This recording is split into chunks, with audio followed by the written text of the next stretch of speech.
I read your presence here today as indicating your support for the change that President Rodrigo Duterte has promised would come to the country.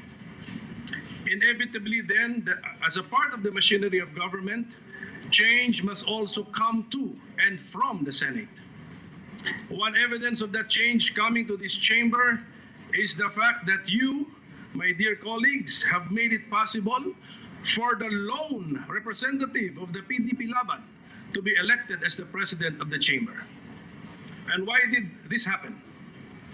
I suggest that it is because you, my dear colleagues in the Senate, are able to think outside of the box and apply new approaches to old setups. And more substantially, it also means that your senators are selfless and self-denying, thus making it possible for the son of Mindanao, particularly of the city of Cagayan de Oro and the province of Misamis Oriental, to act as the servant of the servants of the people in this bastion of freedom and democracy, the Senate of our Republic. I am proud to say that the value of subordination of personal interest to the common good can be found here in the Senate of the Philippines.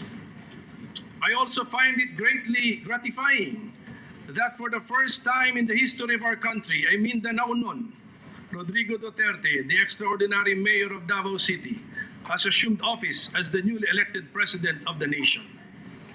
And at this very hour, coincidentally, the members of the House of Representatives are installing by overwhelming numbers the Honorable Pantaleon Alvarez, a congressman representing the 1st District of Davao del Norte, a province in Mindanao, as their speaker. It had never been this way before, my dear friends.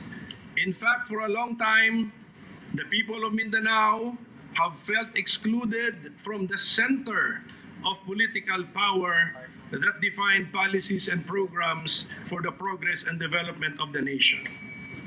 Now, history seems to be making up for all those times of exclusion.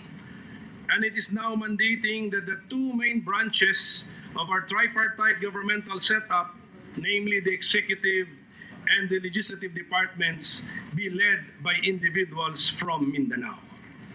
Should that circumstance then be a source of pride? Forgive me, my dear friends, if I say yes, because at the very least, it reassures our fellow Mindanaonons that we are, after all, truly on par with the rest of the country in matters of public service. But more important, the above-mentioned events now give us Mindanaonons a singular opportunity to show the nation and the world at large that we are up to the challenge in serving the best interests of our people. Hence, I pledge before all of you today that I will be fair in carrying out the mandate that you have given me as Senate President. I assure all of our colleagues that fairness will be the guiding principle in our implementation of the program of government for change that the majority of senators have agreed upon. As President Rodrigo Duterte put it, tinud-anay nga kabag-uhan mao kini ang tumong sa atong gobyerno.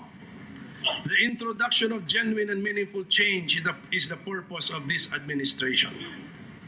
I am therefore putting on record the essential elements of the program of government for change that your majority senators have agreed upon, that will hopefully lay the basis for the development and progress of our country and people.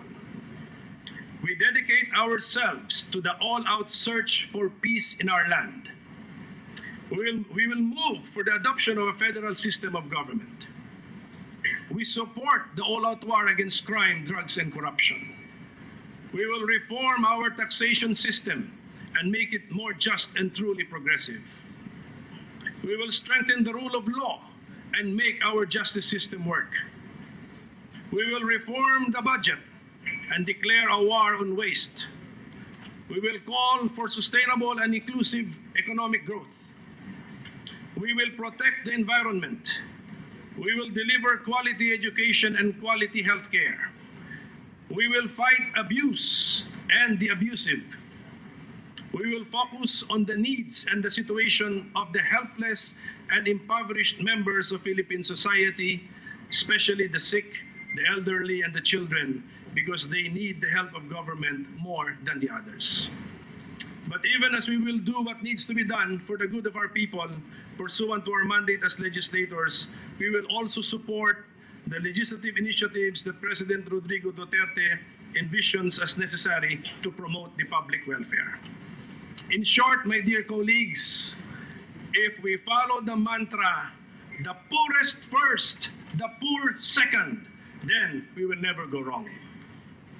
That said, the fact is that even if the people cannot realistically expect us to solve all the problems besetting our society today, the thing is, the people that put us in power wish us to do our best. We therefore have no choice but to do just that, our best. At this point, allow me to recall a fundamental principle so crucial to the success of our democratic experiment, that good governance is not a function of the governors alone, but of the governed as well. Thus, even in the passage of laws, which is our primary duty, we should always keep the doors of our legislature and our legislative committees open to suggestions coming from the people for the enactment of certain legislations that will promote the general welfare and enhance the common good. Salamat kayo mga higala ko sa Senado sa inyong pagsalig ni inyong ubos nga igsuon.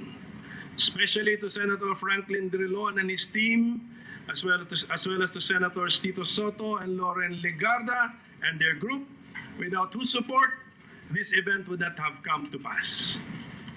And to those who disagree with the current majority in this our beloved Senate, let me offer my hand of friendship and camaraderie with assurance that in the running of the affairs of our institution, we shall ever be guided by the democratic principle that even as the majority rules, the rights of the minority will always be respected, pursuant to our promulgated rules, clear precedents, and well-established practices. And as I have said earlier, I will be fair to all. And to be fair to all, I would like to take this opportunity to thank my family, especially my parents, Tatay Nene and Nanay Bing, for all the support that they have given me. They know, my family knows my story. They know the hardships that I have gone through, which I will no longer mention because I have stated way back in August 2011 when I joined this chamber, let bygones be bygones. But I would like to specifically thank my tatay, former Senate President Nene Pimentel, for inspiring me to become a senator and for inculcating in me the aptitude of focusing on the people and on their problems and on their needs. So tatay, I may not have been able to work with you in the Senate of the 14th Congress, but at least I will join you now on the list of our country's Senate presidents. So my dear colleagues and my fellow change-minded countrymen, it's time to buckle down and start our work. Together, let us build a Philippine society which is just and fair, peaceful and democratic, educated and healthy, and which is most of all happy and free, with overflowing love for God and country. So may God bless the Senate and our country. Mabuhay ang Pilipinas. Maayong buntag kaninyong tanan. Maraming salamat po.